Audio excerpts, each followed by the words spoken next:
It was supposed to be a love story, the kind whispered about in luxury penthouses and private jets crossing continents. Instead, it became a carefully orchestrated descent into murder, wrapped in silk and sealed with obsession. On the morning of August 12, 2024, the body of Isabella Reyes was found floating face down in the infinity pool of the Desert Majlis Villa, 45 kilometers outside Dubai. She was 28 years old, wearing a white linen dress that billowed around her like a ghost in the crystal-clear water. The sun was just beginning to rise over the dunes, painting the sky in shades of pink and gold, indifferent to the tragedy it illuminated. The official report would call it an accidental drowning. Alcohol intoxication. A young woman who'd had too much to drink and made a fatal mistake. But the truth, as it always does, lay buried beneath layers of privilege, power, and a love so twisted it could only end in blood. How does devotion become destruction? When does control cross the line into murder? Tonight, we unravel the deadly triangle between a billionaire sheikh, his Oxford-educated wife, and the beautiful flight attendant caught between them. This is a story about three people who wanted different things. One wanted freedom, one wanted love, and one wanted absolute power. Only one of them would get what they desired.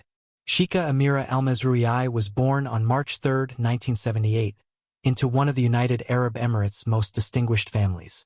The Al-Mazrouis had been there from the beginning, their names inscribed on the founding documents of the nation itself. Old money, real power, the kind of lineage that opened every door and commanded every room. Her childhood was spent between palaces in the Emirates and boarding schools in Switzerland. She learned 5 languages fluently, mastered classical piano by age 12, and graduated from Oxford University in 2000 with honors in philosophy and economics. She was brilliant, beautiful, and trained from birth to be the perfect wife to an important man. She met Sheikh Majid Al Nahyan at a charity gala in London in the autumn of 2001. He was 25, freshly graduated from Cambridge with an MBA, already managing portions of his family's vast oil and real estate empire. She was 23, poised and elegant in a way that made other women seem unfinished by comparison. Their courtship was brief and appropriate.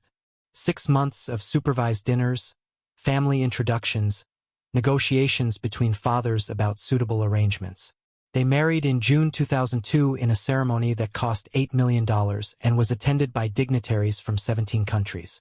The wedding photos showed a stunning couple, both smiling with the careful perfection of people who understood that their marriage was as much about dynasty as it was about love. And for a while it worked. Amira gave Majid 3 sons in quick succession. Rashid in 2003, Faisal in 2006, Zayed in 2008. Each birth was celebrated with elaborate parties and generous charitable donations. She ran their household with military precision, managed social obligations flawlessly, and presented the image of modern Arabian royalty, educated and sophisticated yet appropriately traditional. But perfection, Amira discovered, was exhausting.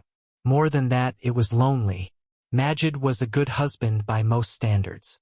He was respectful, generous with money, and never publicly embarrassed her. But he was also absent, traveling 200 days a year for business, and when he was home, there was a distance between them that no amount of proper behavior could bridge. They were partners in an enterprise called family. They were not in love. The first affair happened in 2008, just months after Zayed's birth. A Russian model Majid met in Monte Carlo. Amira found out through a friend who'd seen them together at a restaurant. The betrayal stung not because she loved him passionately, but because it exposed her failure. She confronted him quietly, in private. He apologized with appropriate remorse, promised it wouldn't happen again, and bought her a diamond necklace worth $200,000. It happened again in 2015. A Lebanese actress this time. Then again in 2019, a British socialite who posted their photo together on social media before Majid's people had it scrubbed. Each time, Amira responded with the same controlled grace. Each time, something inside her calcified a little more. By 2023, Amira had stopped feeling hurt by Majid's infidelities. She'd moved past anger into something colder and far more dangerous. strategic thinking. She realized that these women had power over her husband not because they were more beautiful or charming, but because they represented escape. They were uncomplicated, undemanding, and most importantly, temporary. Majid would have his few months of excitement, then return to the golden cage of his actual life. But in October 2023, something changed. Amira was reviewing household accounts in her private office when she heard Majid on the phone in the adjacent study. The door was slightly ajar, and his voice carried clearly. "I know it's complicated," he was saying, his tone softer than she'd heard in years. "But this feels different. I think I'm falling in love this time. Really in love." Amira sat very still, her pen frozen above the ledger. In all his previous affairs, Majid had never used that word. Infatuation, yes. Attraction, certainly. But love? Love was dangerous. Love made men divorce their wives. Love made them rearrange their entire lives and damn the consequences. That night, while Majid slept, Amira accessed his private phone records through their shared cloud account. She discovered he'd been in contact with someone for the past 3 months. The messages were careful, never explicitly sexual, but the emotional intimacy was unmistakable. Someone who asked about his day, who made him laugh, who seemed to genuinely care about his thoughts and feelings. Amira didn't feel betrayed. She felt something far more primal, the certainty that her position, her son's inheritance, and everything she'd built over 22 years was under threat. Most wives would have confronted their husbands, filed for divorce, fought publicly for their dignity. But Amira al-Mazrui had not been raised to be most wives. She'd been educated in philosophy, trained in strategy, and equipped with the kind of intelligence that saw problems as puzzles to be solved.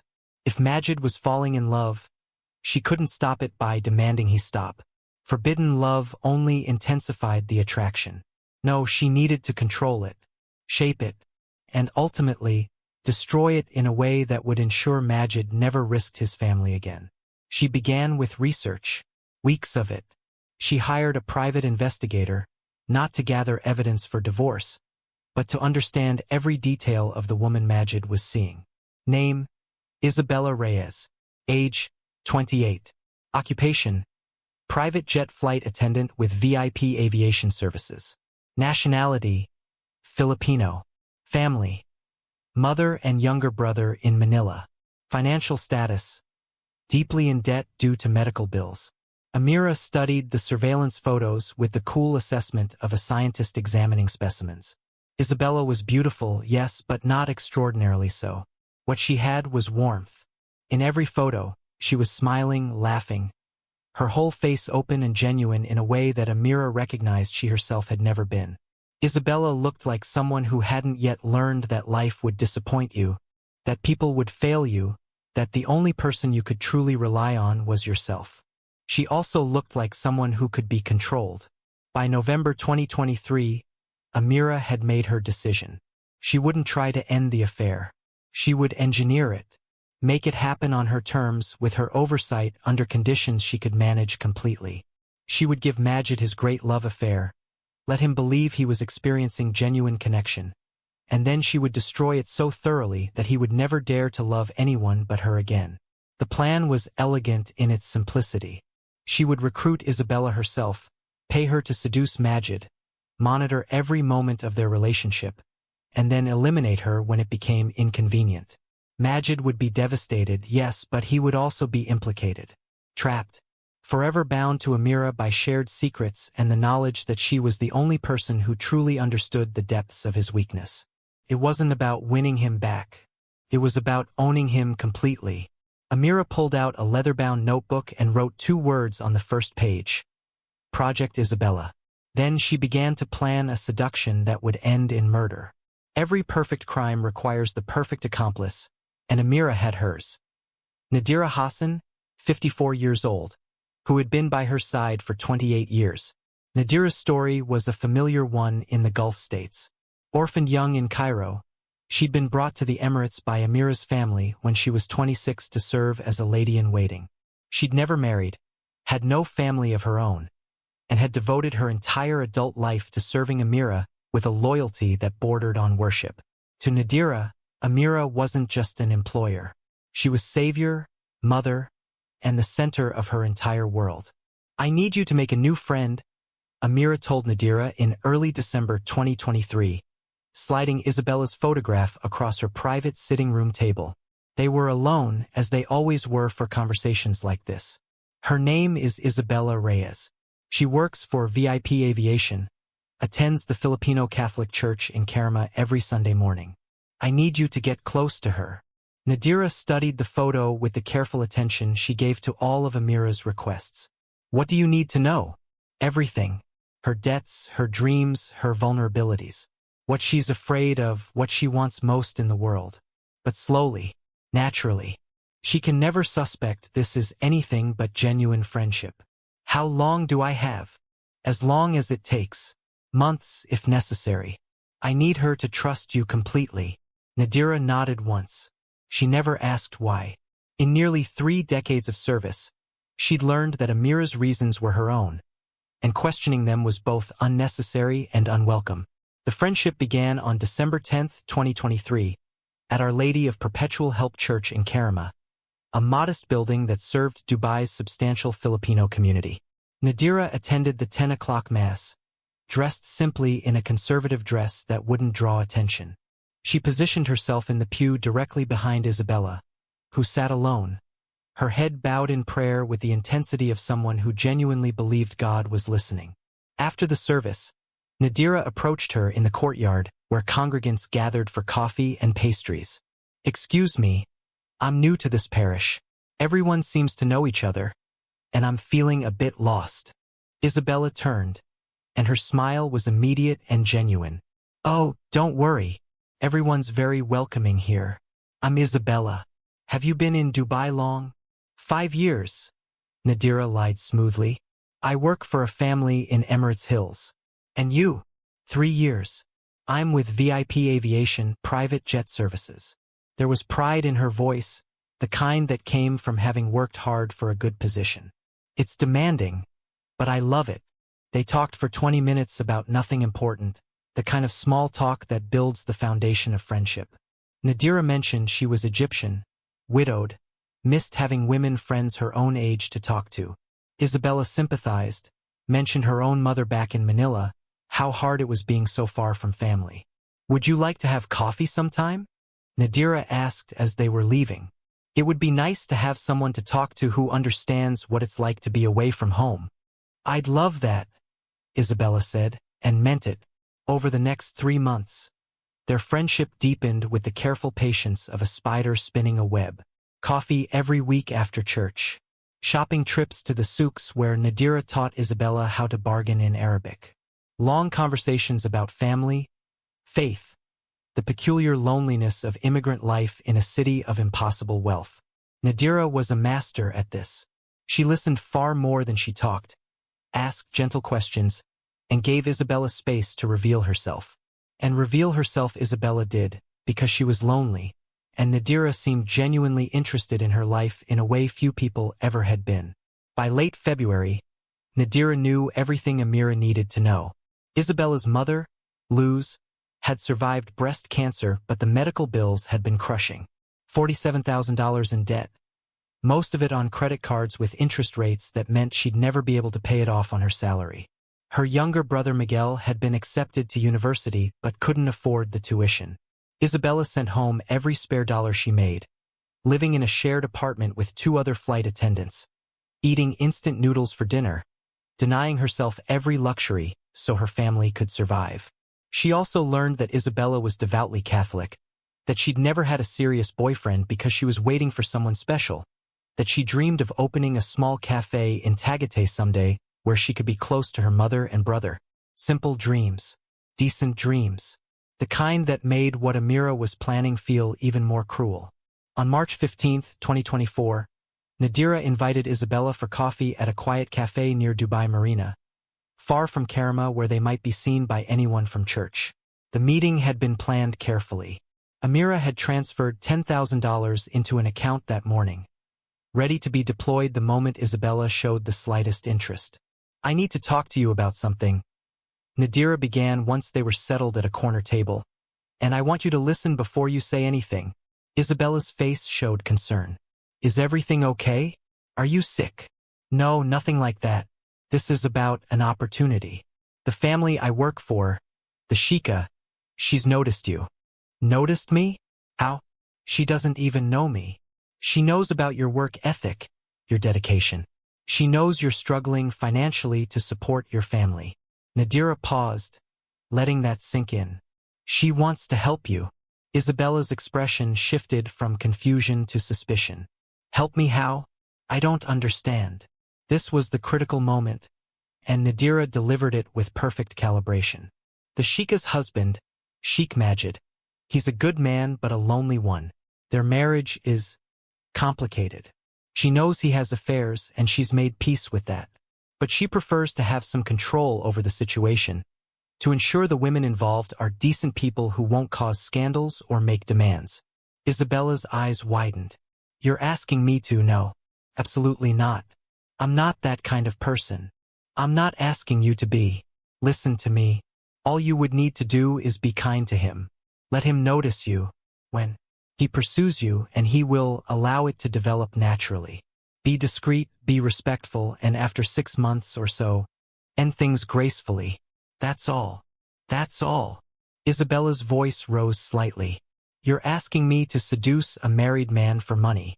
How is that different from what? Prostitution. Nadira's tone was gentle, not judgmental. It's different because you're not selling your body. You're allowing a relationship to develop that would develop anyway. Sheikh Majid will have affairs regardless. The question is whether they're with opportunists who'll try to trap him, or with someone good and honest who'll handle the situation with dignity. Isabella stood up. I need to leave. Your mother needs surgery, Nadira said quietly. Not the cancer again, I know, but her heart. The doctors told her last week. 60,000 dirhams for the procedure. She hasn't told you yet because she doesn't want you to worry. Isabella froze, her hand on her purse. How do you know that? Because I made it my business to know. Sit down, Isabella. Please. Slowly, Isabella sat, her face pale. My mother's heart? Mitral valve replacement. They've scheduled it for 6 weeks from now, but she doesn't have the money for the deposit.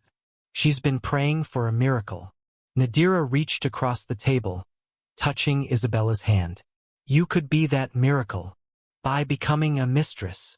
By accepting that you live in a world where good people sometimes have to make complicated choices. You'd receive $10,000 immediately, enough for your mother's surgery deposit. $5,000 a month during the arrangement. And when it ends, $100,000. Enough to pay off all your debts, fund your brother's education, and start your cafe. The numbers hung in the air between them. They were obscene amounts to someone who made $3,000 a month and sent $2,000 of it home. They represented freedom from the crushing weight of debt that had defined Isabella's entire adult life. I can't, Isabella whispered, but her voice lacked conviction. Your mother has 6 weeks, Nadira said, and there was genuine sympathy in her tone.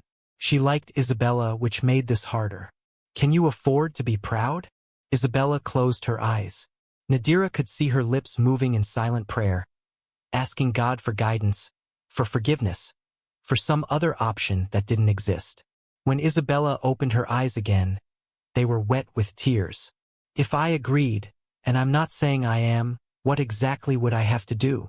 Nadira explained it all. She would be scheduled on Sheikh Majid's private flights, always the long-haul routes when he was tired and more open to connection. She would wear a specific perfume, discuss topics he found interesting, and allow a friendship to develop naturally. When he showed romantic interest, she wouldn't refuse it. She would be discreet, kind, and understanding of his position.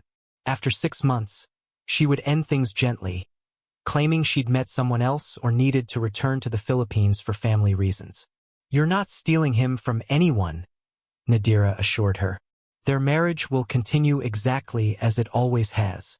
You're just keeping him occupied for a while, and you'll be compensated generously for your discretion. I need to think about it, Isabella said. Of course, but the surgery deposit is due in 4 days. That night, Isabella called her mother in Manila, just to hear her voice. Luz sounded tired, mentioning casually that she'd been having some chest pains, but it was probably nothing. Don't worry. How are you doing, Mihija? The lie confirmed what Nadira had said. Her mother was sick and hiding it to protect her daughter from worrying. Isabella looked at her apartment, the cramped room she shared with 2 other women, the instant noodles in the cupboard that would be her dinner for the 3rd night in a row. She thought about her brother Miguel, so smart, so deserving of an education he couldn't afford. She thought about the cafe she dreamed of, the life she wanted, the future that seemed forever out of reach. And she thought about her mother dying because she didn't have 60,000 dirhams. On March 18, 2024, Isabella met Nadira again. "I'll do it," she said, her voice steady despite the tears on her face. "God forgive me, I'll do it." The contract was disguised as cultural liaison services, vague enough to be meaningless, specific enough to be legally binding. Isabella signed it with shaking hands. The $10,000 appeared in her bank account within an hour. She sent it to her mother that same day with a message. "For your heart surgery. Don't ask where it came from. Just get well." Then she went into her bathroom and vomited, knowing she just sold something that could never be bought back. Nadira reported to Amira that evening. "It's done. She's agreed." Amira smiled, reviewing the signed contract on her tablet. "Excellent work. Now we prepare her for the performance of her life." But neither of them knew that Isabella Reyes had one quality that would complicate everything. Despite her desperation, despite the money, despite the careful calculation of Amira's plan, Isabella still believed in love. And that belief would destroy them all. The transformation of Isabella Reyes began in Amira's private study on March 20, 2024, though Isabella herself would never know the puppet master behind her preparation. As far as she understood, Nadira was simply helping her prepare for what she'd agreed to do, teaching her how to navigate the treacherous waters of an affair with one of the wealthiest men in the Emirates. What Isabella didn't know was that every detail had been researched, calculated, and designed by Sheikha Amira herself with the precision of a military operation. "First, the perfume," Nadira said, presenting Isabella with an elegant crystal bottle. The label read Oud and Rose, a custom blend that had cost $800. "Wear this and nothing else. No other fragrance, no scented lotions, nothing that will interfere with this specific scent." Isabella accepted the bottle carefully, unscrewing the cap and inhaling. The fragrance was exquisite, rich and complex. Layers of rose absolute over a base of aged oud, wood with hints of amber and saffron. "It's beautiful. But why this specific one?" "Trust me," Nadira said, and smiled in a way that suggested the conversation was over. What Isabella didn't know, what she could never have known, was that this particular combination of oud and rose had been the signature scent of Yasmin al-Qasimi, Sheikh Majid's first love from his university days at Cambridge. Amira had discovered this detail buried in Majid's old journals, kept in a locked drawer in his private study. Yasmin had been everything Amira was not: spontaneous, artistic, emotionally available. The relationship had ended when Yasmin's family arranged her marriage to a cousin in Qatar, and Majid had been devastated for nearly a year. He'd never spoken of Yasmin to Amira, but she'd read every word he'd written about her during their courtship. The perfume detail had been mentioned 3 times. The way she smelled, oud and rose, like walking through a garden in the desert. Amira had spent weeks tracking down a perfumer who could recreate that specific combination. Now, 23 years later, Isabella would wear it like a key designed to unlock Majid's most vulnerable memories. Over the next week, Nadira coached Isabella on everything she needed to know. Sheikh Majid's interests were mapped out in careful detail.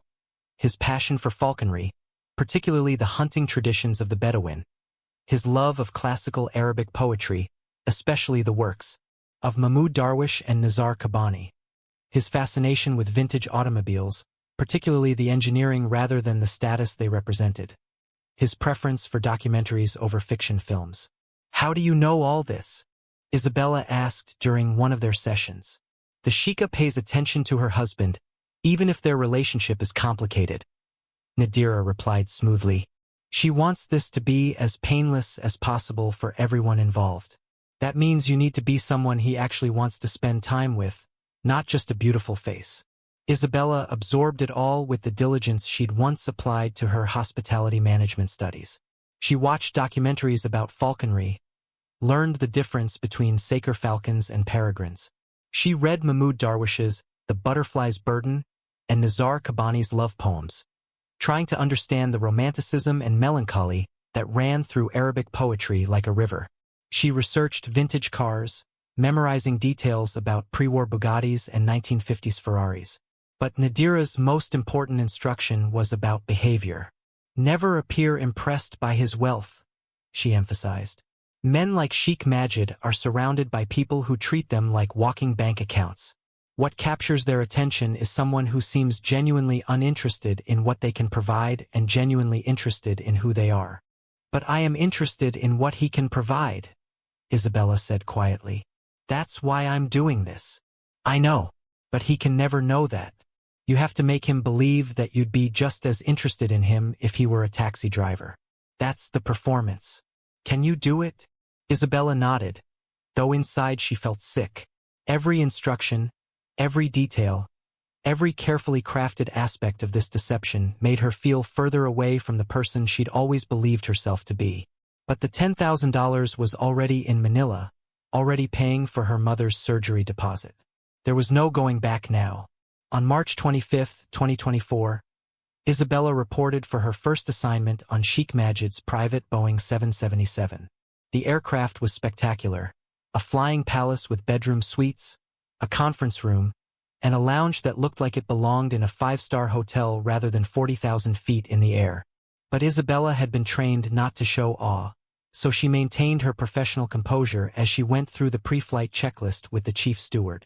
You'll be primary attendant for the main cabin, he told her. Sheikh Majid prefers minimal interruption during flights, so don't hover. Wait to be called unless you're serving meals or refreshments. The flight was scheduled for 8 hours, Dubai to London, departing at 11 in the evening. Majid boarded at 10:45, accompanied by 2 business associates who settled into the conference room for what appeared to be intensive negotiations. He barely glanced at the crew as he passed, his attention already on the documents in his hand. Isabella felt an unexpected relief. Maybe he wouldn't even notice her. Maybe this whole arrangement would collapse before it began, and she could return the money and go back to her normal life. But Amira had planned for every contingency, including Majid's tendency to ignore his surroundings when focused on work. At 35,000 feet, somewhere over Iranian airspace, the plane hit turbulence. Not dangerous, but rough enough to require passengers to remain seated. The pilot's voice came over the intercom with practiced calm. We're passing through some unstable air. Please remain seated with seatbelts fastened. What the pilot didn't mention was that Amira had paid him $50,000 to route the flight through a specific corridor known for rough air at this time of year, and to make the turbulence seem worse than it was with some aggressive maneuvering. The pilot, who'd been flying for the Al Nahyan family for 12 years, didn't ask questions. Wealthy clients made strange requests sometimes. His job was to comply safely. The turbulence hit hard. Isabella was bringing champagne to the conference room when the plane dropped suddenly. The tray flew from her hands, crystal glasses shattering against the bulkhead, expensive champagne spraying everywhere. She stumbled backward, trying to catch her balance, and crashed directly into Sheikh Majid, who'd been walking back to the main cabin at precisely that moment. His arms came up instinctively to steady her, catching her around the waist. For a few seconds, they were pressed together, her back against his chest, his hands firm on her hips, both of them frozen in the awkward intimacy of the moment. I'm so sorry, Your Highness, Isabella gasped, pulling away as soon as the plane stabilized. Her face was flushed with genuine embarrassment. I wasn't expecting. It's fine, Majid said. But he was looking at her with sudden attention, really seeing her for the first time. And then he went very still. Your perfume. What is it? Isabella's heart hammered. This was the moment Nadira had prepared her for, though she didn't understand why it mattered. Oud and rose. It's a custom blend. Do you like it? Majid's expression was strange, distant and present at the same time, as if he were seeing something beyond her. I knew someone once who wore something similar. A long time ago. I hope it's not unpleasant, Isabella said, genuinely concerned. I can change if. No. His voice was sharp, then softer. No, it's lovely. It just surprised me. He stood there for another moment, studying her face as if trying to place her in some context that made sense. Isabella felt exposed under his gaze, wondering what he saw, whether he could tell she was playing a role. I should clean this up, she said finally, gesturing at the champagne-soaked carpet. Leave it. The crew will handle it. Majid paused. What's your name? Isabella, Your Highness. Isabella Reyes. You're new on my regular crew. Yes, sir. This is my first flight with you. Something in his expression shifted, became warmer. Well, Isabella Reyes, welcome aboard. Try not to spill anything else on me. He smiled when he said it, transforming his entire face from severe businessman to something almost boyish. Isabella smiled back, and for a moment it wasn't performance. He seemed genuinely kind, not at all like the predatory wealthy man she'd been expecting. I'll do my best, Your Highness. In her palace study 7 hours away, Amira watched the entire interaction on a hidden camera installed in the cabin ceiling. The smile that crossed her face was cold and satisfied. The pieces were moving exactly as she'd arranged them. The rest of the flight followed Nadira's script almost perfectly. Majid returned to his business meeting, but Isabella noticed him glancing toward the main cabin several times. When she served dinner 2 hours later, he asked her to stay while he ate, claiming he wanted company since his business associates had fallen asleep. They talked about nothing important. Isabella asked about London, mentioned she'd never been. Majid seemed surprised, then thoughtful. It's a remarkable city, very different from Dubai. Older, more complicated. I'd like to see it someday, Isabella said, and meant it. Maybe you will, Majid replied, and something in his tone suggested he was already thinking about how to make that happen. When she mentioned reading Mahmoud Darwish recently, Majid's entire demeanor changed. He leaned forward, genuinely engaged. You read Arabic poetry? That's unusual for someone in your profession. I studied hospitality management at university, Isabella explained. One of my professors said that to serve people from different cultures, you need to understand what moves them. Poetry seemed like a good window into the Arab soul. She paused. That probably sounds pretentious. Not at all. It sounds thoughtful. Majid quoted a line in Arabic, then translated. We have on this earth what makes life worth living. April's hesitation, the aroma of bread at dawn, a woman's point of view about men, the works of Aeschylus, the beginning of love, grass on a stone, mothers living on a flute sigh and the invader's fear of memories. Isabella felt something catch in her chest. The words were beautiful, but more than that, the way he spoke them carried genuine feeling. This wasn't a wealthy man showing off his education. This was someone sharing something that mattered to him. That's beautiful, she said quietly. What's it from? We Have on This Earth by Darwish. It's about finding meaning in small, perfect moments rather than grand ambitions. Majid smiled, slightly embarrassed. Sorry, I don't usually quote poetry at flight attendants. I don't mind. Actually, I like it. They talked for another hour, long after Isabella should have returned to crew quarters. She learned that Majid felt trapped by his position, that he'd wanted to be an engineer but family obligation had steered him into business, that he loved falconry not for the sport but for the partnership between bird and handler, the trust required, that he found most of his social obligations exhausting and preferred quiet evenings with books. And Isabella, despite knowing this was supposed to be performance, found herself genuinely interested. He wasn't what she'd expected. There was a loneliness to him, a sense of someone going through motions rather than living deliberately. She recognized it because she'd felt the same way since coming to Dubai, working hard, sending money home, but never really building a life of her own. When they landed in London at 6 in the morning, Majid thanked her personally before deplaning. I hope you'll be on my return flight, he said. I'm scheduled for it, Your Highness. Good. And Isabella? Call me Majid when we're alone. Your Highness makes me feel ancient. She smiled. I'll try, Your Majid. He smiled back, and she noticed for the first time that he had kind eyes, the kind that crinkled at the corners when he was genuinely happy. Nadira was waiting for her report when Isabella returned to Dubai. They met at their usual cafe, and Isabella described the flight in careful detail, the turbulence, the champagne incident, the conversation about poetry. Perfect, Nadira said. You did exactly right. How did it feel? Isabella was quiet for a long moment. He's not what I expected. He's nice. Actually nice, not performatively nice. I feel terrible about this. He's a married man who has affairs regularly, Nadira reminded her gently. You're not corrupting an innocent. You're just the latest in a long line. But that didn't make Isabella feel better. Because the latest in a long line suggested she was forgettable, interchangeable.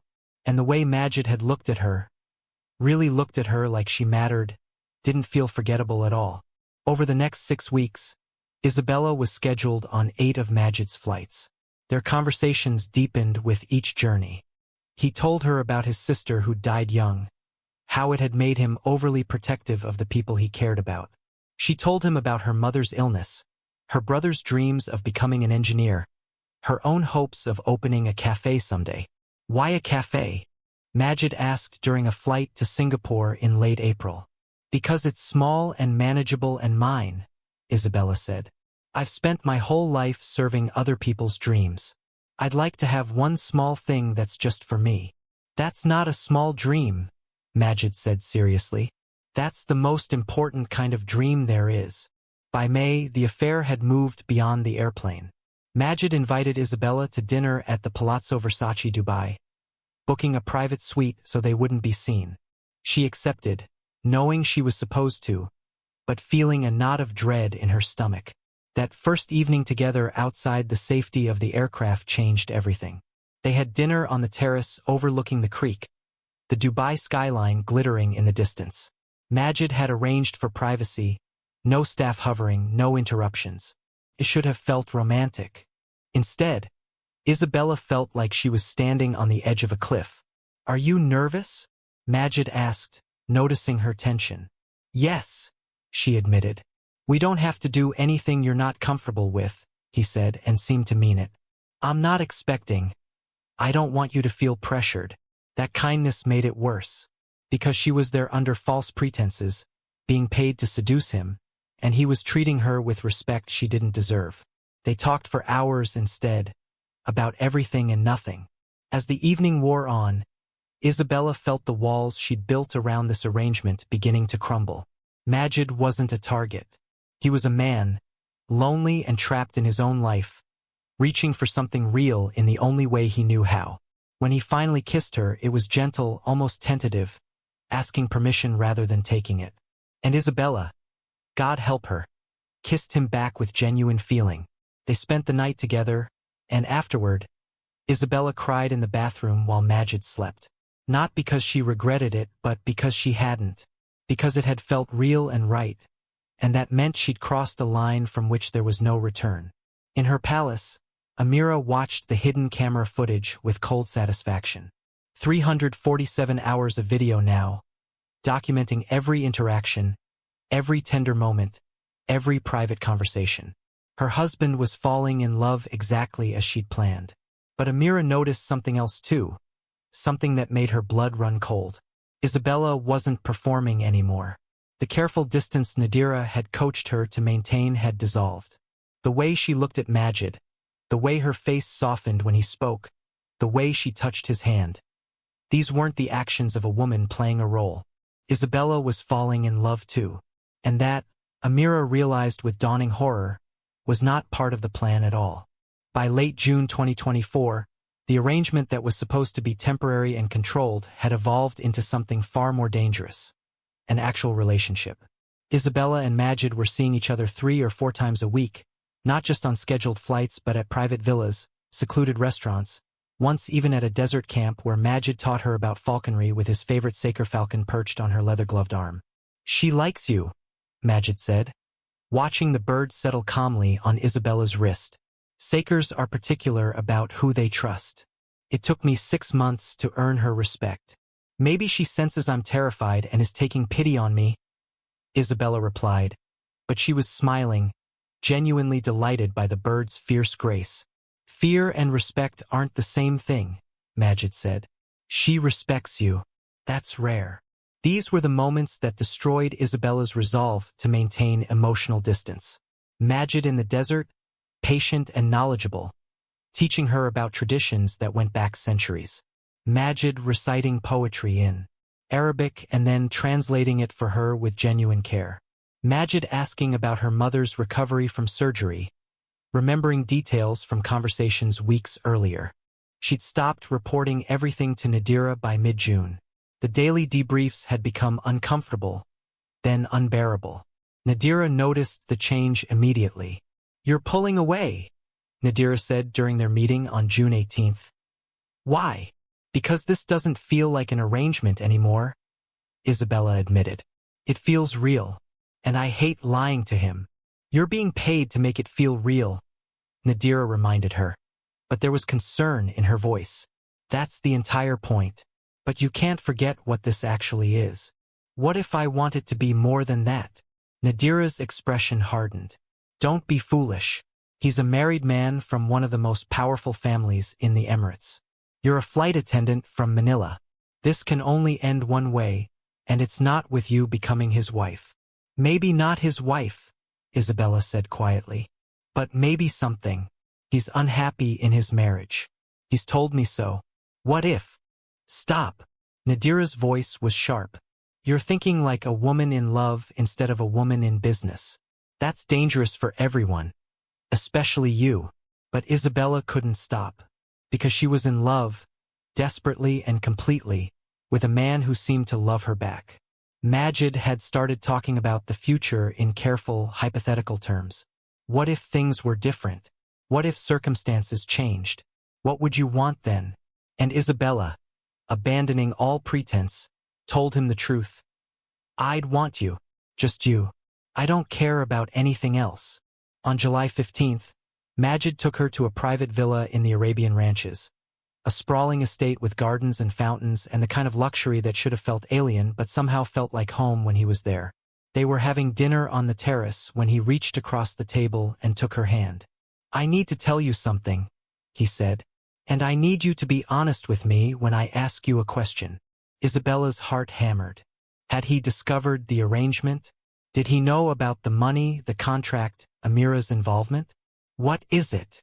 "I'm falling in love with you," Majid said. "Actually, I've already fallen. I'm in love with you in a way I haven't been with anyone in 20 years. And I need to know if you feel the same way, or if this is just—" He trailed off, vulnerable in a way she'd never seen him. Isabella should have lied. Should have followed the script, maintained the performance, protected herself. Instead, she told him the truth. "I'm in love with you too," she whispered. "Completely, terrifyingly. I know this is complicated, and I know we can't." He kissed her, cutting off her words. "We'll find a way. I don't know how yet, but we will. I'm tired of living a half-life. You make me feel like myself again." They made love that night with an intensity born of genuine emotion rather than scripted seduction. And Isabella fell asleep in his arms thinking that maybe, somehow, this could actually work. Maybe love was enough to overcome the obstacles of wealth and status and complicated families. She woke at 3 in the morning feeling nauseous. At first, she thought it was something she'd eaten. But as she sat in the marble bathroom with her head between her knees, another possibility occurred to her. When was her last period?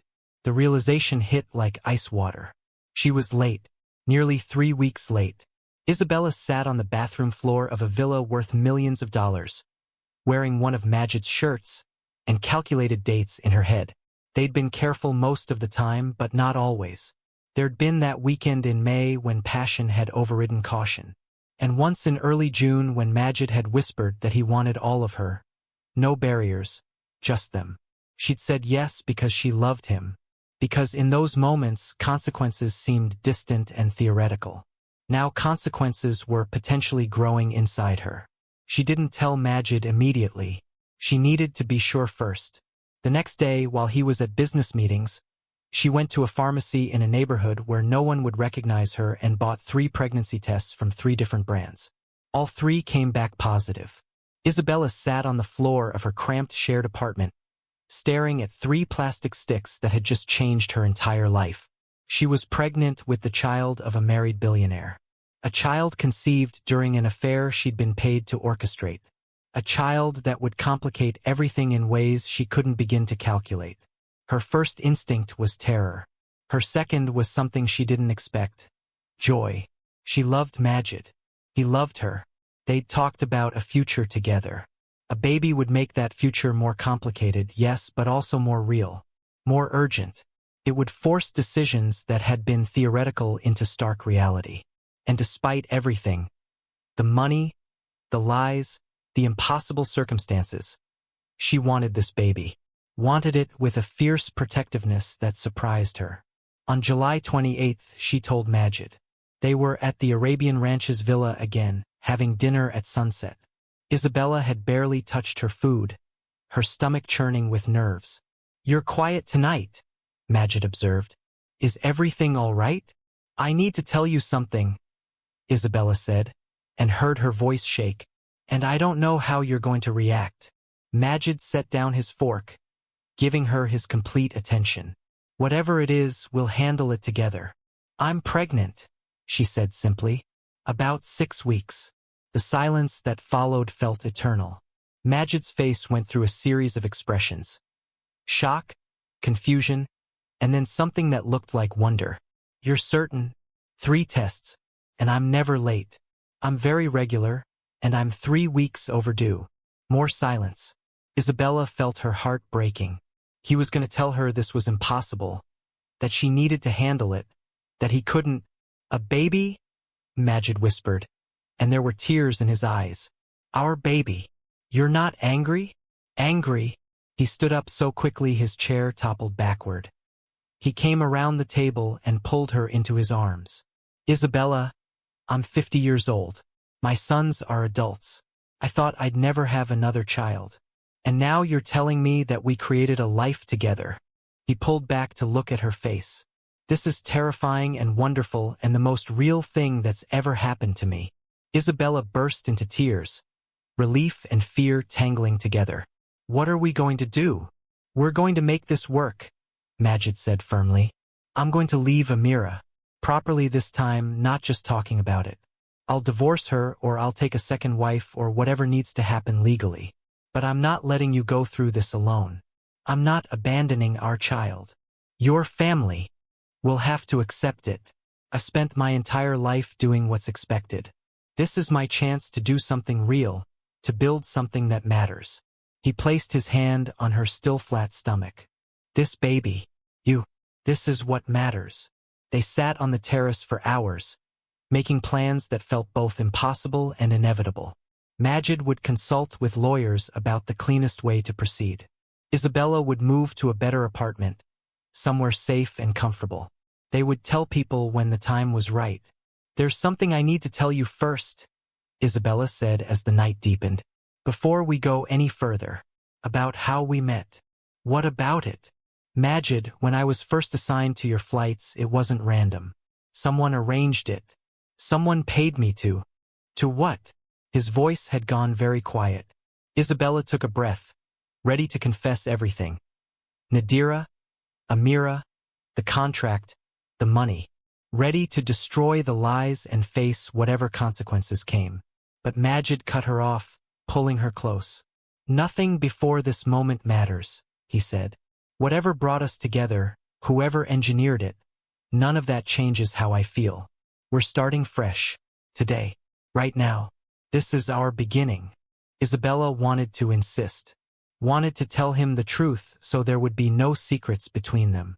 But he was kissing her, and his hand was on her stomach where their child was growing, and the confession died in her throat. She would tell him, just not tonight. Tonight, she would let herself believe in the future they were planning.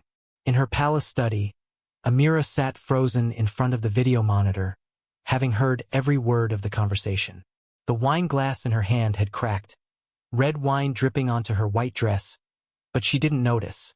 Pregnant. Isabella was pregnant with Majid's child. This wasn't in the plan. This was never supposed to happen. Isabella was supposed to be a temporary distraction, easily discarded when Amira decided. The affair was supposed to run its course in 6 months, and then Isabella would disappear with her payout, leaving Majid slightly heartbroken but ultimately unchanged. But a child changed everything. A child was permanent. A child gave Isabella legal claims, inheritance rights, a connection to the Al-Nayan family that could never be fully severed. If Majid divorced Amira or took Isabella as a second wife, the family fortune would be divided. Her son's inheritance would be diluted. The pristine reputation she'd maintained for 22 years would be shattered. Worse, Majid was talking about leaving her. Not just having an affair, but actually choosing Isabella. Choosing this Filipino flight attendant over the woman who'd given him 3 sons, who'd maintained his household, who'd stood beside him for more than 2 decades. Amira stood up, wine-stained dress clinging to her legs, and walked to her private safe. Inside was the contract Isabella had signed, the documented proof of the arrangement, the evidence that would destroy the girl's credibility if deployed correctly. But evidence wouldn't matter if Majid was truly in love. He'd forgive the deception. He'd convince himself it was fate.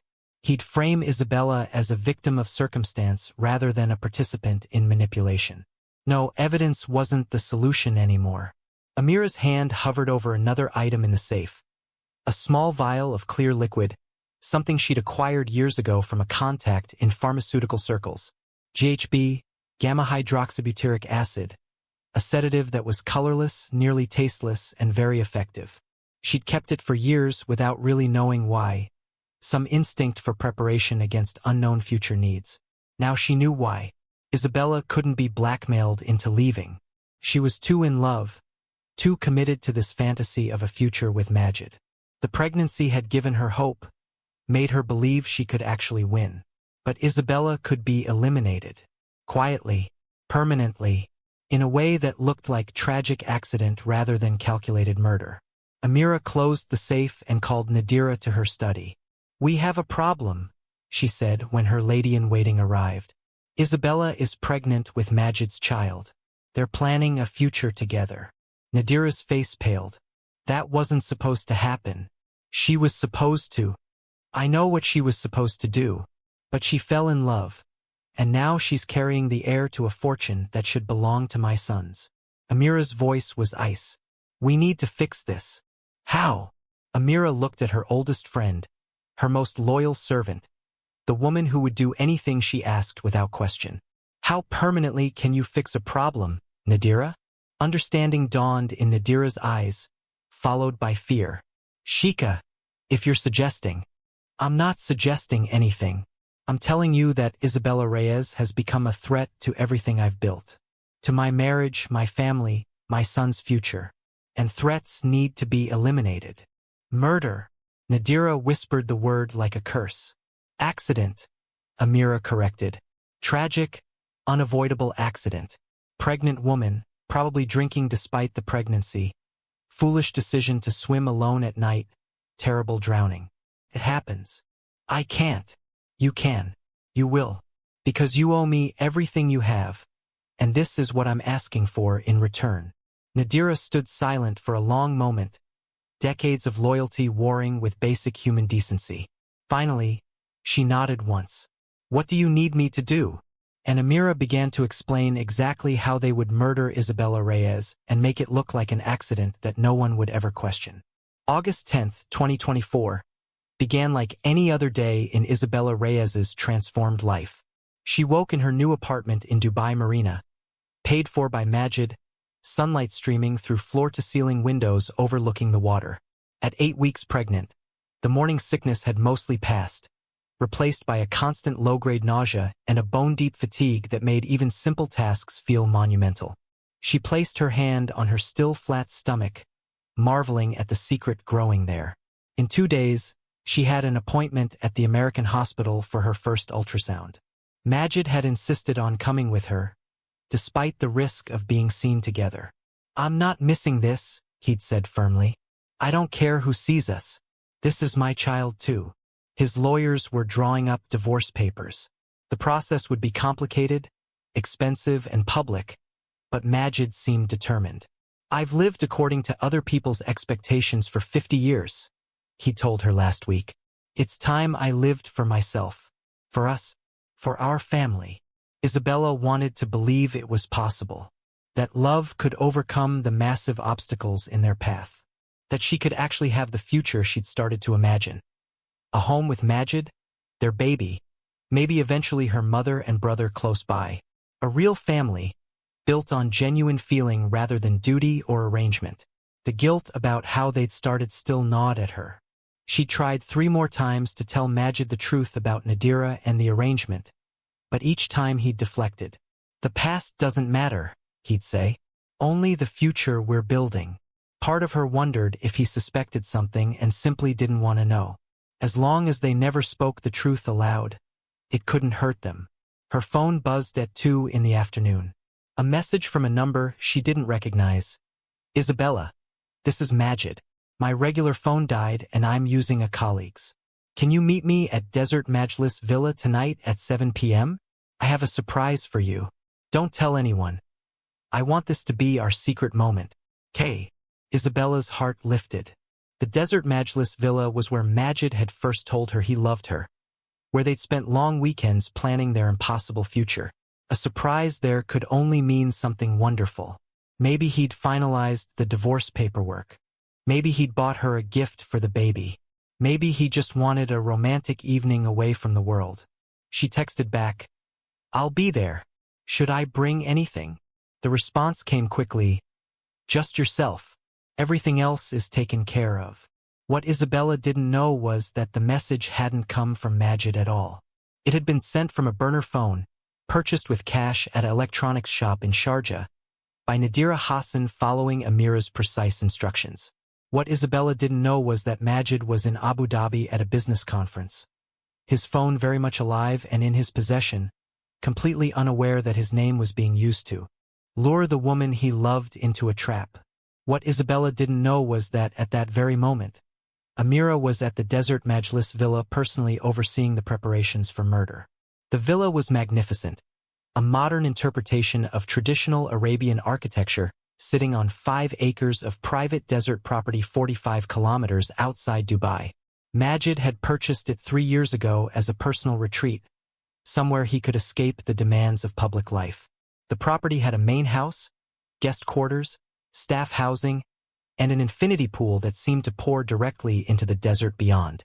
Amira walked through the empty villa with the careful attention of a stage director preparing for opening night. She dismissed the staff at noon, telling them the villa needed to be closed for deep cleaning and maintenance.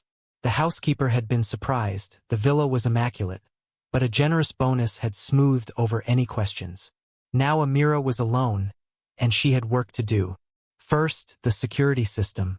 The villa had cameras covering every entrance, the pool area, and the main living spaces. Amira couldn't disable them entirely. That would look suspicious in retrospect. Instead, she accessed the system through Majid's master account and programmed a specific window of malfunction. 6 p.m. to 9 p.m., cameras would record nothing but static, a plausible technical glitch that wouldn't raise immediate suspicion. Second, the staging. She placed 3 bottles of expensive red wine on the table by the pool, opening one and pouring a glass that she'd splash around later. Isabella didn't drink. Amira knew this from months of surveillance. But dead women couldn't contradict the narrative written for them. Pregnant woman, stressed about her situation, makes poor decision to drink, gets disoriented, tragic accident. It was believable enough. Third, the drug. From her purse, Amira withdrew a small vial of clear liquid. GHB, acquired through a contact in the pharmaceutical supply chain, cost her $10,000 and several carefully worded lies about research purposes. The dosage had been calculated precisely, enough to cause disorientation and muscle paralysis within 20 minutes, but not enough to show up as immediately suspicious in a standard toxicology screen. Combined with the wine staging and the pool, it would look like alcohol intoxication. Amira had researched this exhaustively. She'd read medical journals about drowning pathology, police reports about accidental deaths, forensic analyses of pool drownings. She knew that water in the lungs would be the primary finding, that the GHB would be noted but could be explained as recreational drug use, that the pregnancy would actually support the narrative of a distraught woman making desperate choices. She'd thought of everything. At 6 p.m., Amira poured the GHB into a glass of fresh mango juice, Isabella's favorite, something Nadira had mentioned months ago during their intelligence gathering. The drug was tasteless and odorless, completely undetectable in the sweet juice. She placed the glass on a tray with fresh fruit, arranging it to look like a welcoming gesture. Then she waited. Isabella arrived at 7:03 p.m. in a taxi, having told the driver to wait at the gate while she checked if anyone was home. The villa looked quiet, most lights off, but the pool area was lit with soft landscape lighting that made the water glow turquoise against the darkening desert sky. She walked through the open front door. Amira had left it unlocked, calling out, "Majid, are you here?" No answer. The villa felt empty but welcoming. Isabella noticed the table by the pool, the wine bottles, the note in what looked like Majid's handwriting. "In the shower. Make yourself comfortable. We'll be out soon. K." The handwriting was perfect because Amira had spent 2 hours practicing it, studying samples from Majid's personal correspondence until she could replicate his distinctive slanted script exactly.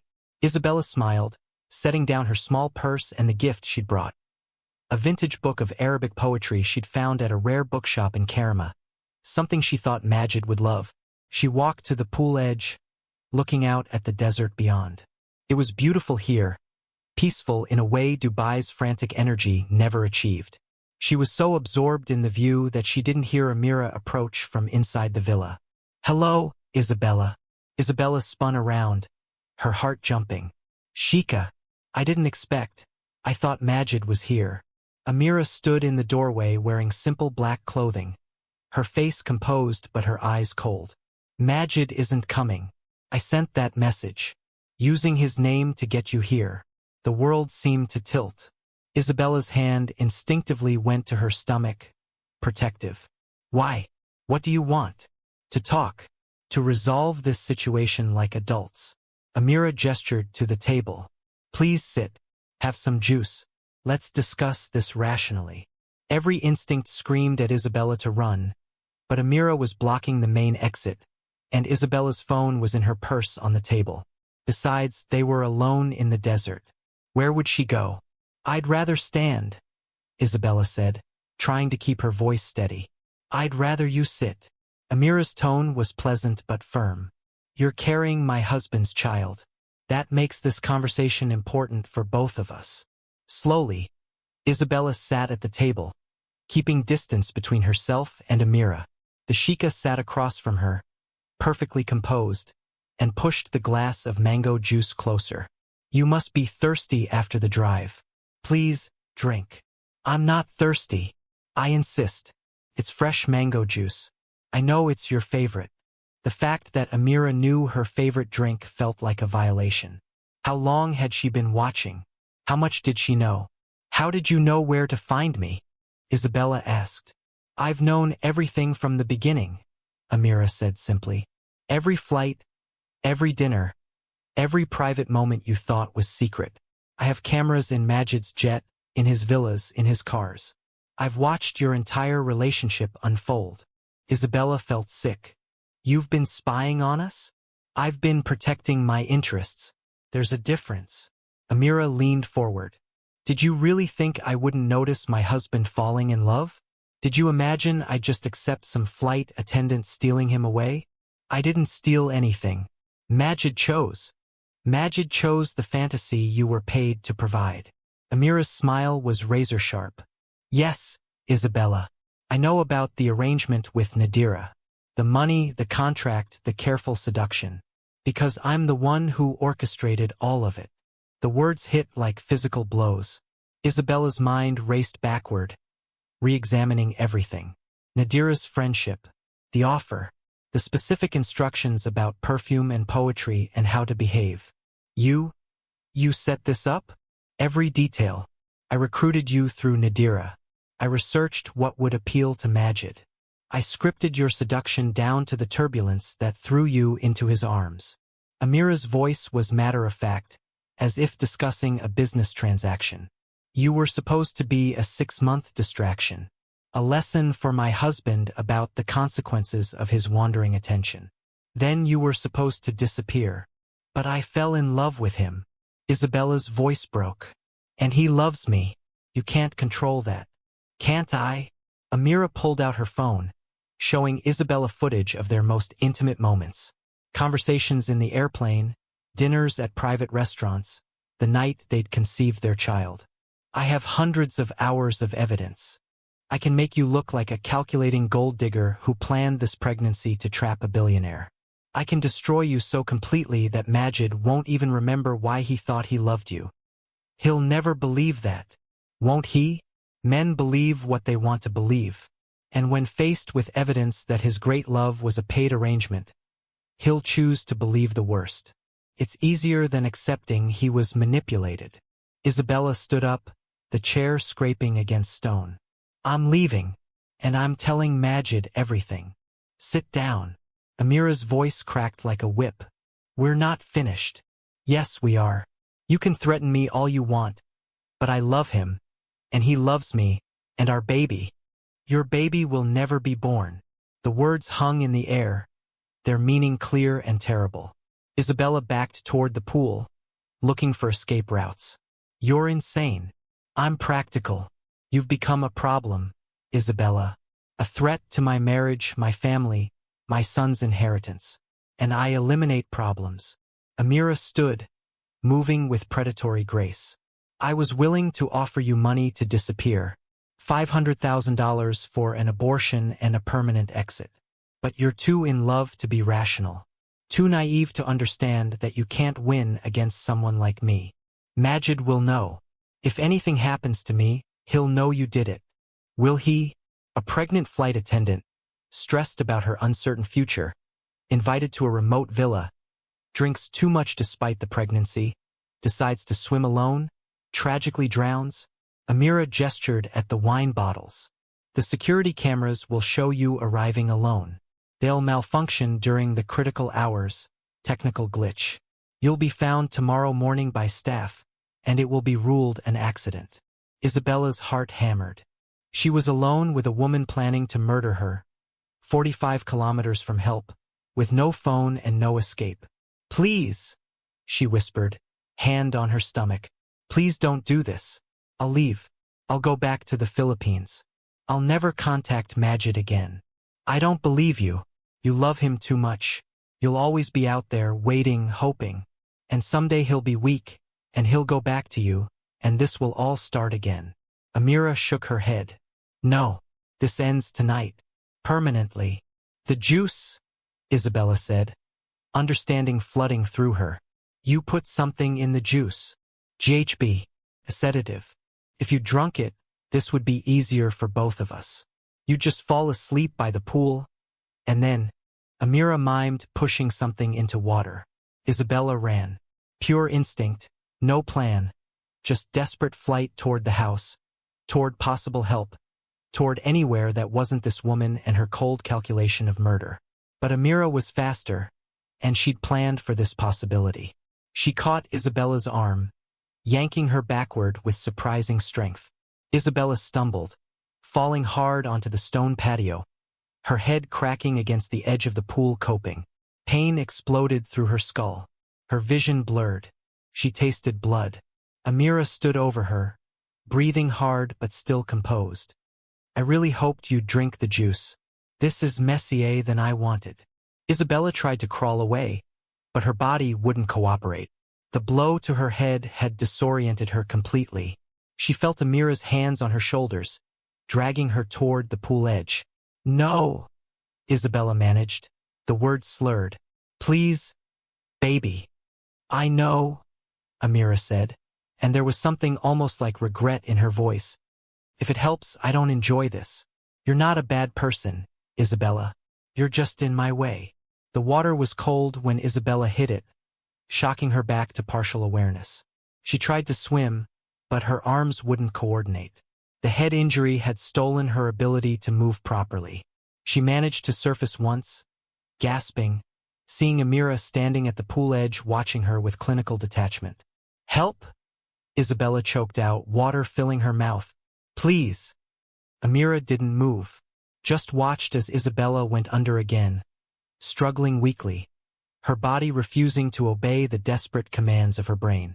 The last thing Isabella Reyes thought before the water filled her lungs was of her baby, the child who would never be born, who would never know that its mother had loved it fiercely in the brief weeks of its existence. It took 4 minutes for her to stop moving. Amira waited another 5, making sure, before she pulled on disposable gloves and dragged Isabella's body to the deep end of the pool, arranging it to look natural. She placed the wine glass in Isabella's hand briefly, pressing her fingers against it to leave prints, then let it drop and sink. She scattered Isabella's belongings, phone, purse, the poetry book, around the pool deck as if carelessly dropped. She opened the other 2 wine bottles and poured them out, creating evidence of a drinking binge. At 8:15 p.m., she left the villa, careful to touch nothing else. She drove back to Dubai in her personal car, stopping at her favorite charity foundation where she was photographed arriving at 8:40 for a fundraising committee meeting. 20 women saw her there, perfectly composed, discussing auction items and donor cultivation. The perfect alibi. At 10 p.m., she returned home to the palace, took a long shower, and burned the clothes she'd worn in the villa's fireplace. Then she went to sleep, dreamless and undisturbed. The next morning, when the housekeeper discovered Isabella's body floating in the pool and called the police, Amira would perform shock and sadness perfectly. She would comfort Majid in his grief. She would manage the investigation with helpful cooperation. And she would win because she'd planned every detail perfectly. Or so she believed. The call came at 6:45 a.m. on August 12th. Majid was in his private gym at the palace, running on the treadmill, when his head of security appeared in the doorway with an expression that made Majid's stomach drop. "Your Highness, there's been an incident at the Desert Majlis Villa. The police are requesting your presence immediately." "What kind of incident?" The security chief's face was grave. "A body was found in the pool. Female. The housekeeper called it in 20 minutes ago." Majid knew before the words were spoken. Some part of him had been waiting for disaster since the moment he'd allowed himself to hope for happiness. "Isabella," he whispered. "I'm sorry, Your Highness." "Yes." The drive to the villa took 35 minutes, but Majid had no memory of it afterward. He remembered arriving to find police vehicles, an ambulance, Detective Captain Hassan al-Mansouri directing the scene with quiet efficiency. He remembered the body bag being loaded into the coroner's van, the terrible finality of that black zipper. "Your Highness," Detective al-Mansouri approached with cautious respect. "I'm very sorry for your loss. We need to ask you some questions about Ms. Reyes. How did she die?" Majid's voice sounded distant to his own ears. "It appears to be a drowning. We found wine bottles, evidence she'd been drinking. The working theory is accidental death due to intoxication, but we're conducting a full investigation. Isabella didn't drink. She was Catholic, devout, and she was pregnant." The words came out flat, factual. "She would never drink while pregnant." The detective's expression shifted slightly. "Pregnant? How far along?" 8 weeks. We had an ultrasound scheduled for tomorrow." "I see." Al-Mansouri made notes. "When did you last see Ms. Reyes?" 3 days ago. We had dinner at the Arabian Ranches villa. She was happy, healthy, planning for the baby." Majid looked at the villa, the pool where the woman he loved had died alone. "Why was she even here?" "I didn't invite her. We found a message on her phone, sent yesterday afternoon from a number registered to you, asking her to meet you here at 7 p.m. I was in Abu Dhabi yesterday, at the Etihad Towers Conference Center from 2 p.m. until midnight. I never sent any message." The detective's pen stopped moving. "You're certain?" "Completely. Check my phone records. Check the conference security footage.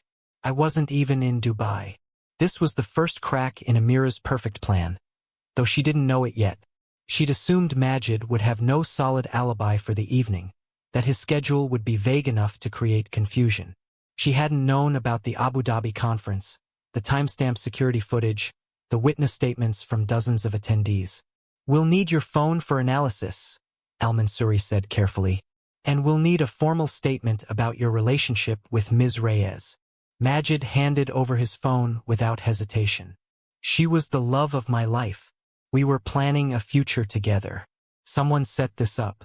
Someone lured her here using my name, and she died. That's not an accident, detective. That's murder." The investigation that followed was meticulous. Al-Mansouri was a 20-year veteran of Dubai police, experienced in handling cases involving wealthy families and political sensitivities. He knew when something didn't fit the obvious narrative. The toxicology report came back on August 15th. Isabella's blood showed no alcohol, contradicting the wine bottle staging. But it did show traces of GHB at levels suggesting administration shortly before death. The medical examiner noted that drowning was the cause of death, but the GHB raised questions about capacity to swim. The head injury was noted. A contusion on the back of Isabella's skull consistent with striking the pool coping. Could have happened during a fall. Could also have happened during a struggle. Her phone records showed the mysterious message, sent from a burner phone purchased with cash in Sharjah. The number had been used only once, for that single message, then never again. Sophisticated planning, not accidental drowning. Security footage from the villa showed Isabella arriving at 7:03 p.m., exactly as Amira had seen. But it also showed the convenient camera malfunction from 6 to 9 p.m. Too convenient. Al-Mansouri had the system analyzed by forensics, who determined the malfunction had been programmed remotely through the master account. Majid's master account. Except Majid had been in Abu Dhabi, witnessed by security cameras and 63 conference attendees. Someone else had accessed his account. On August 20th, al-Mansouri interviewed Sheikha Amira at the palace, a courtesy visit that was carefully choreographed for the security of everyone involved. Amira performed grief perfectly. Isabella was a lovely young woman. I knew she and my husband were close. It's a terrible tragedy. You knew about their relationship? Of course. Majid and I have an understanding. Our marriage is complicated, but we're honest with each other. The lie came smoothly. I'd actually spoken with Isabella a few times. I wanted to ensure she understood the situation, that she wasn't being taken advantage of. When did you last speak with her? Perhaps 2 weeks ago. A brief phone call. I wanted to make sure she was all right. And where were you on the evening of August 11th?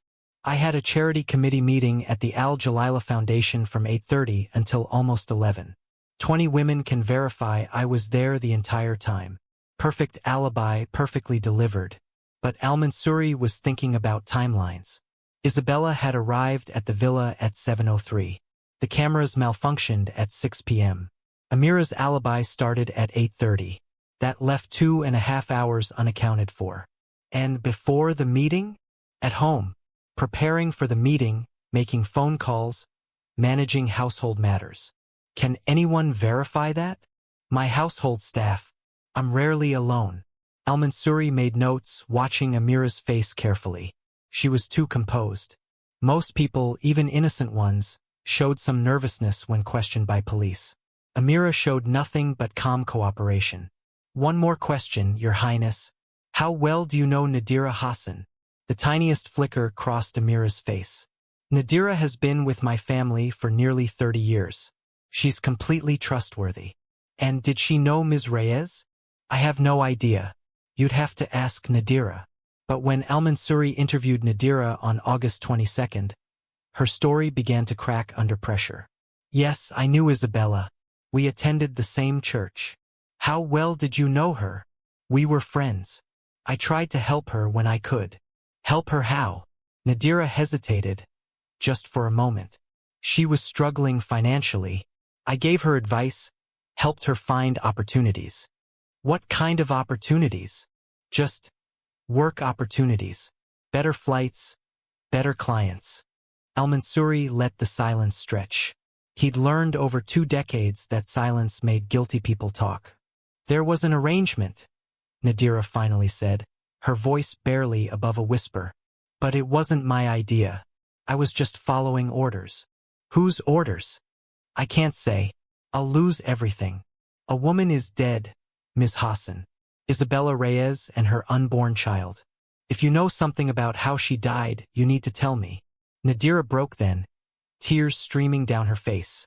Sheikha Amira. She arranged everything.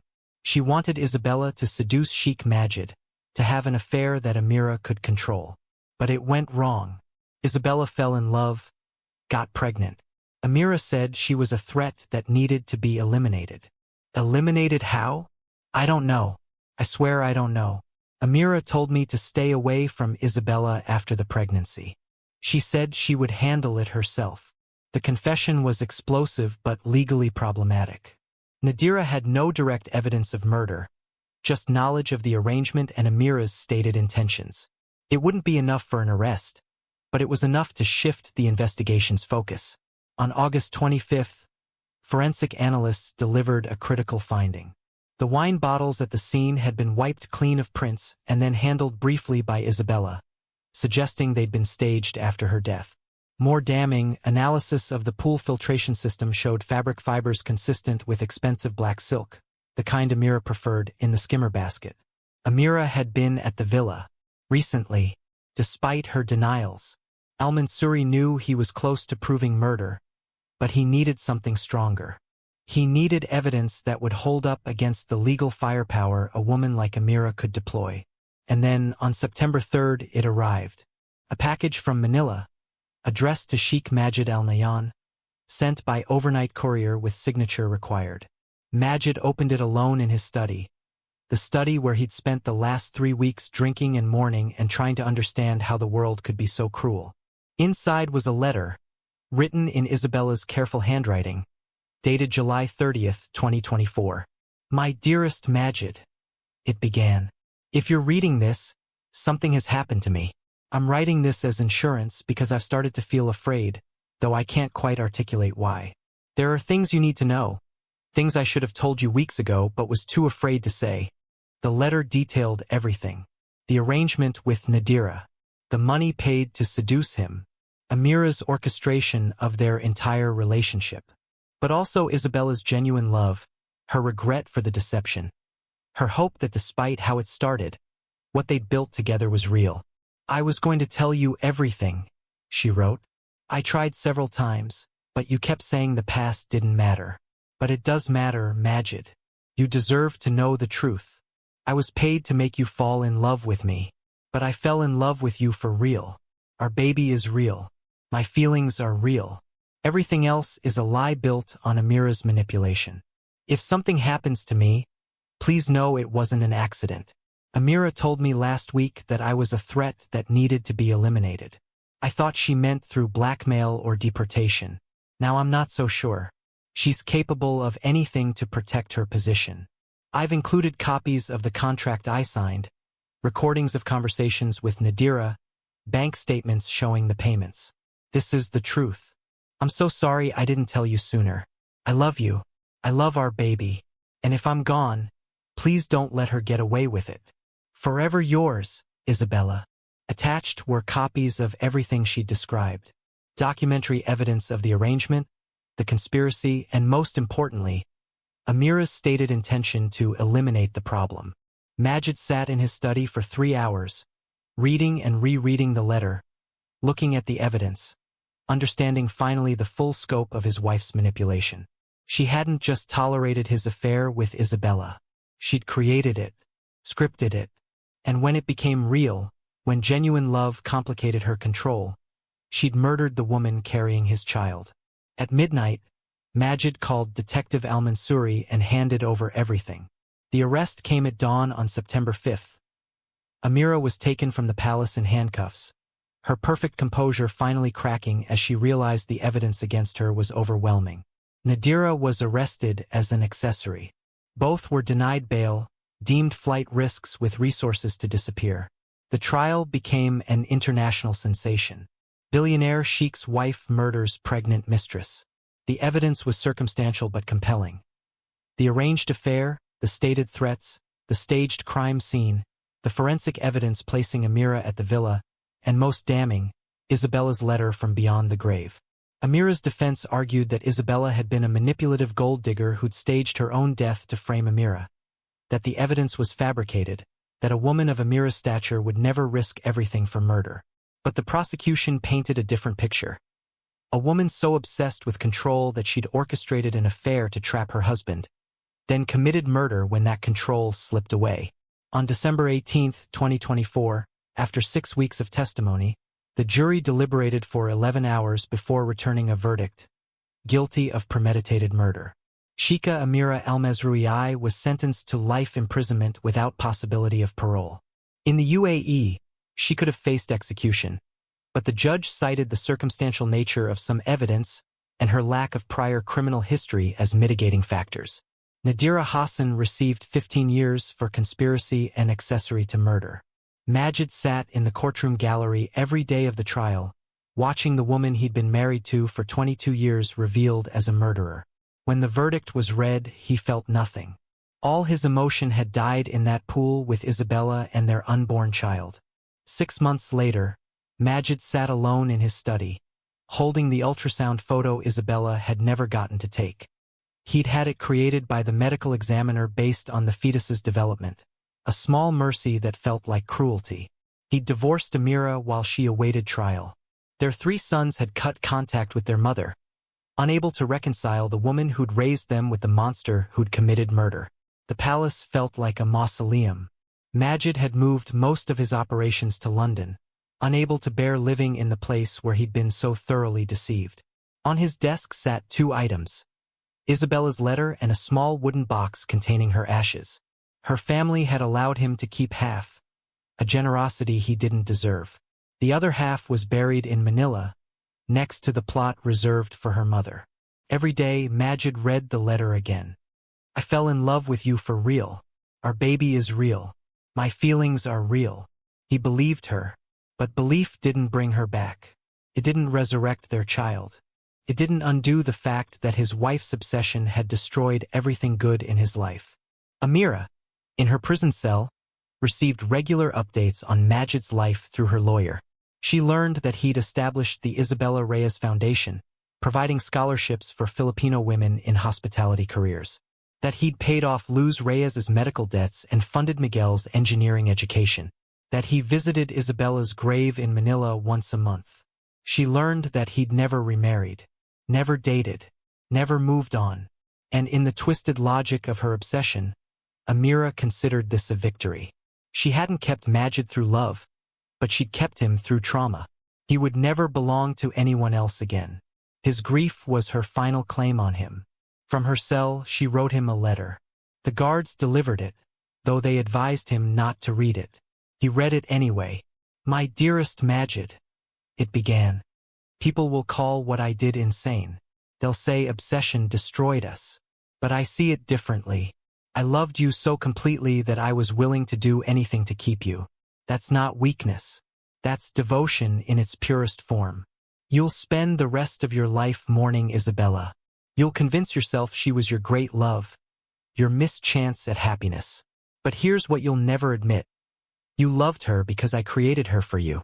Every word she spoke that moved you, every gesture that touched you, every moment that made you fall. I designed all of it. I didn't lose you to her. I lost you to your own need for something I could never be, available, simple, uncomplicated by history and duty. But in losing you, I've ensured no one else will ever have you either. That's not defeat, my love. That's eternal victory. You'll never escape me. Every time you think of Isabella, you'll remember I created her. Every time you mourn your child, you'll remember I took it. I'm woven into every corner of your grief. I don't expect forgiveness. I don't want it. What I want is for you to understand that everything I did because loving you was the only thing that ever made me feel alive. Was it worth it? Yes. 1,000 times yes. I'd do it all again. Forever yours. Whether you want me or not, Amira. Majid burned the letter in his fireplace, but the words stayed with him. She was right about one thing. He'd never escape her. Every happy memory was poisoned by knowing she'd orchestrated it. Every moment of love with Isabella was tainted by understanding it began as manipulation. Amira had won in the most terrible way possible. She destroyed his capacity for happiness, murdered the woman he loved, and ensured he'd spend the rest of his life trapped in the prison of their shared history. 3 lives destroyed, 1 obsession fulfilled. And in the end, the question remained, what's more dangerous than hate? Love without limits, devotion without conscience, obsession that sees murder as proof of commitment. Sheikha Amira al-Mazrui had loved her husband so completely that she'd killed for him. And in doing so, she'd killed him too. Not his body, but everything that made life worth living. She'd wanted to own him forever. She did, just not the way she'd imagined.